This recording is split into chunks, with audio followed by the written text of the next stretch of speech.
It's time for the Bison Beat with KSJB Sports Director Kyle Dean and voice of the Bison, Jeff Culhane. Brought to you by First Class Aviation Maintenance and Flight School and FTC of Lisbon, North Dakota. Now, here's Kyle Dean and Jeff Culhane. Hey, thank you very much on this beautiful North Dakota fall day. Kyle Dean here with you for the Bison Beats. We're online today at ksjbam.com.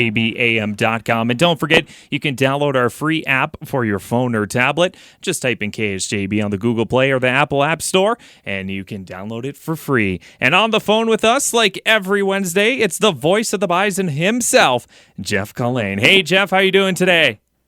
Kyle, how are things with you? They are going very well. I've been very busy with high school playoff season, and it's exciting time of year because the weather's colder, like we say every week, but we're at quarterfinals for high school playoffs, so it gets even more exciting.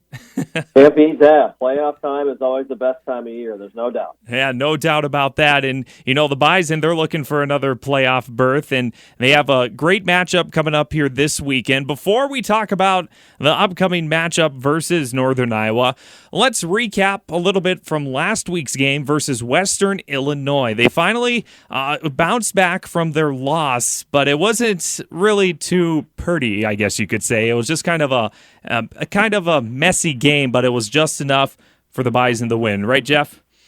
Well, it's tough to win on the road in the league. There's no doubt about it. And I got to tell you, experiencing the trip firsthand for the first time, going to Western Illinois for NDSU is a logistical, I don't want to call it a nightmare, but it's a challenge. Mm-hmm. You fly into the Quad Cities, you have a bus trip that's an hour and 45 minutes one way just to get to the field.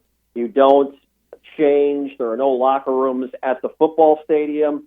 It'd be like walking outside the Fargo Dome across the street to the new basketball arena and changing there and back and forth and vice versa. So it's not the best setup, and it makes it even tougher when Western Illinois is a good team. They're a top 15 team in the FCS, ranked number 12 going into last weekend. So you're on the road in a tough situation. You're playing a good team.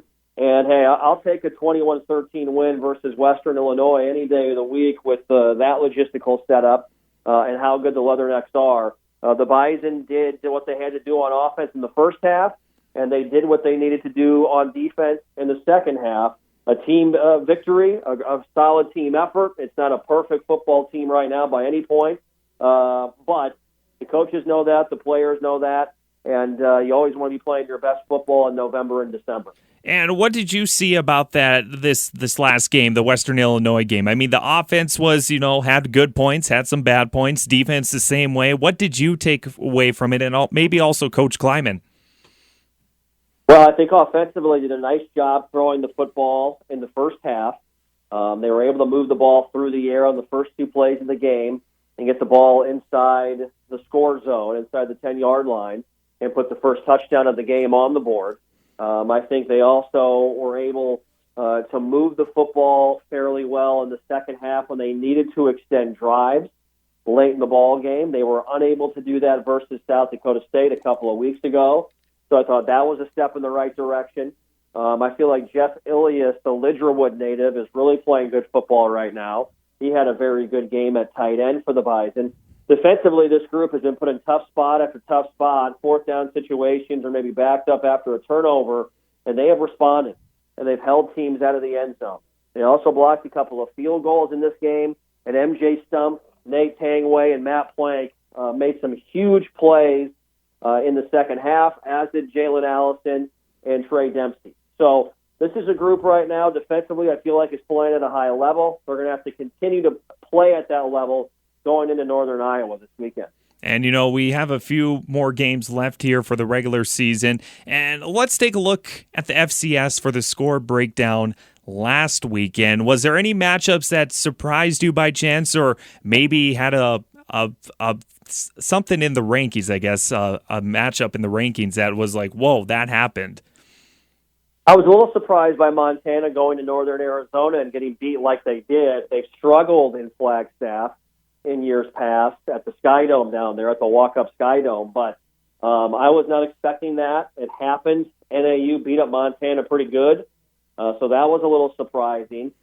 But, other than that, across the board, I think the top teams for the most part held serve. There's a big game this weekend in Cheney in the Big Sky with Eastern Washington and Montana. That's a big-time matchup as far as the rankings and the bracket is concerned. In the Valley, South Dakota State beat Youngstown State in Brookings. I was not surprised by that because Youngstown State has some serious issues right now at the quarterback spot with injuries. They're down to their fourth-string guy. And it's just hard to win in the league when you're down to your, a true freshman who had his red shirt pulled middle of the year. They've got some injury problems. So was not surprised by that. Overall, Sam Houston State is playing in a weak Southland Conference this year. They're winning games. Jacksonville State is playing in a weak conference once again this year. They're winning games. And you look down the board, I think James Madison's a very good offensive team. They're hanging around. They're 6-1 on the season right now. And there's some good teams from the Colonial. Richmond, Villanova. Those are some good squads that I think are going to be a part of the playoff picture as well. So you look around the country, there's some interesting storylines and exciting things to come in this final month of the regular season. And seeding's going to play a big difference here for the upcoming games. What does the playoff picture look like at this point? And I know it could change a lot, but what do you think will happen in this next month, like you said? Well, right now the Bison are the number one overall seed, even though with that loss to SDSU, they're still a top two team, in my opinion. They still have home field advantage. I think for the Bison to keep that, they've got to win out. They've got to win their remaining 4 games. They've got to win at Northern Iowa this weekend and then take care of business at home and at USC in the month of November. The playoff picture overall, I think the Valley has a very good chance of getting 4 teams into the mix. Eastern Washington, to me, is a big-time squad out west who the Bison beat earlier in the year. I think they're a scary team out of the Big Sky. The playoff picture is very fluid right now. Northern Iowa, a win over the Bison would give the Panthers some more breathing room in the bracket as far as getting themselves back into that conversation. So that's why there's a lot on the line on Saturday for both of these teams. And, of course, we'll keep an eye on that playoff picture as we go through the next month. Hey, we're going to take a quick break, Jeff, and when we come back, we'll talk about the upcoming matchup between the NDSU Bison and Northern Iowa here on KSJB. Stick, play action, looking right, fires it towards the end zone, passes, caught by Ilias! Is he in? He's in there! Touchdown, North Dakota State! After a tough road win at Western Illinois, it's on the road again for the Bison this weekend at Northern Iowa. Hi, this is Jeff Culhane. Join me and our entire network broadcast team Saturday from Cedar Falls. A big game in the Missouri Valley Football Conference. North Dakota State takes on Northern Iowa. Pregame begins at 5:30 on the Peterson Farm Seed Bison Radio Network. NDSU Bison football right here on AM 600 KSJB, online at ksjbam.com. Did you ever look to the skies and dream of flying an airplane? Quit dreaming and contact First Class Aviation to schedule your discovery flight, where a first-class instructor will take you up in one of their airplanes. Call 952-1515, 952-1515. Aircraft maintenance is also available. Just call to schedule your aircraft. And they offer aircraft rental, too. Owners are NDSU Bison team makers at First Class Aviation, Flight School, and Aircraft Maintenance at Jamestown Airport. Go Bison! Don't give up on your soybeans too early. Hi, I'm Darren Hefty with Hefty Seed Company. Far too often we see yield left on the table because either the growing season just wore people down or they simply were tired of spending more money. If a $5 investment turned into $10 to $40 in a month, would you do it? To find these opportunities, keep scouting your fields all the way until the soybeans start to turn yellow. There's a potential for a very nice crop. Don't leave yield on the table by giving up on your soybeans too early. Call 1-800-27-HEFTY for the answers to your agronomic questions.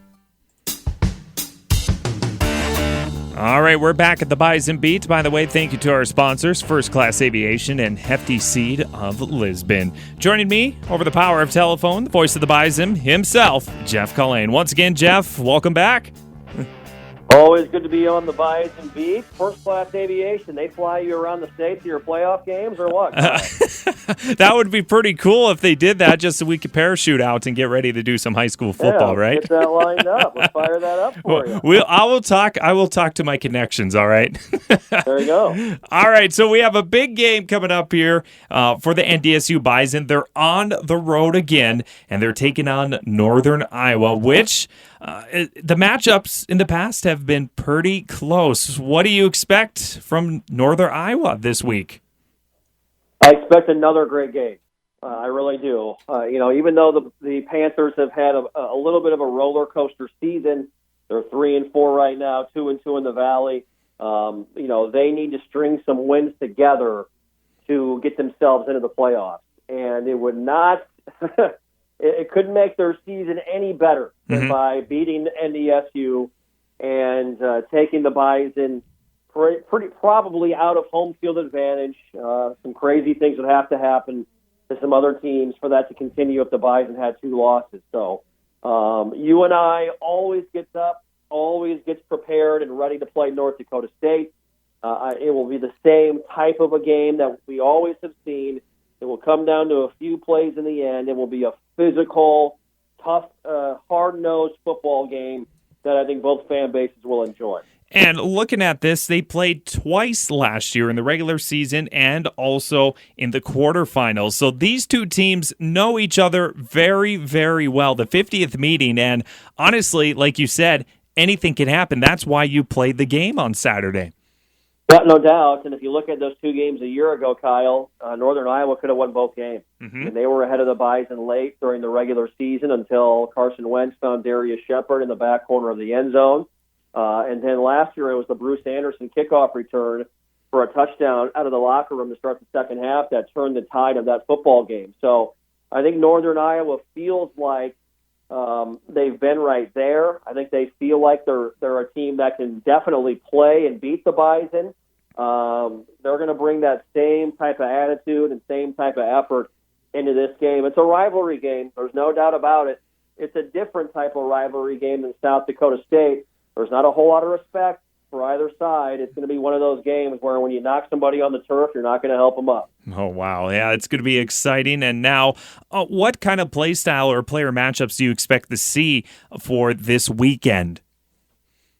Well, Northern Iowa just made a change at quarterback. They brought in sophomore quarterback Eli Dunn, who's a 6'5" pocket passer, exactly the opposite of what they've been doing at quarterback with Aaron Bailey, who is more of a runner, dual threat guy, and more than a runner than he was a passer. Really couldn't throw the ball much at all, and they wanted to change it up and provide a little bit of a spark. So a chance that we'll see 2 quarterbacks in this game. Northern Iowa's got some talented skill guys, Tyvis Smith, Michael Malloy, 2 good senior running backs. Derice Fountain is an outstanding wide receiver, as well as Jalen Rima and Jalen James. They're just big and physical up front. Their front 7 is so good, led by Carter Schultz at defensive end. He's going to be a guy that will probably play on Sunday.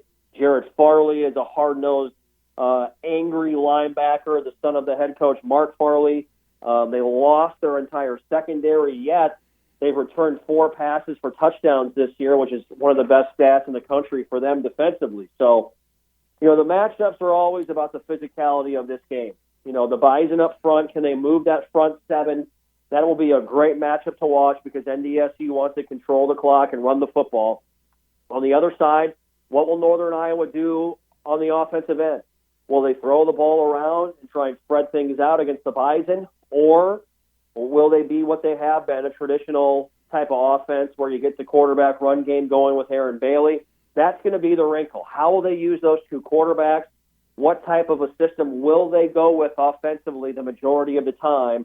They're going to do whatever they can to keep the Bison off balance on defense. And another thing is it's another road game, 2 in a row, and if they can come out of this, that's pretty good because they have 2 home games coming up here very shortly, don't they? Well, this is the gauntlet right here. The 4-game period from South Dakota State to Youngstown State, this was the 4-game gauntlet in the middle of the season. I felt like if they could get through it at 3-1, they would be sitting pretty for the playoffs and for home field advantage. that's a lot easier said than done with going to Northern Iowa, where the Panthers have held a 16-6 advantage in Cedar Falls. It's by far the team that's had the most success against the Bison in their home venue.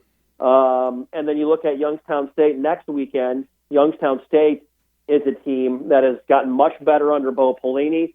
They're headed to the playoffs. They're a physical, defensive team, just like Bo likes it. So these next two games are very critical. They might be the toughest two games of the season that the Bison will play.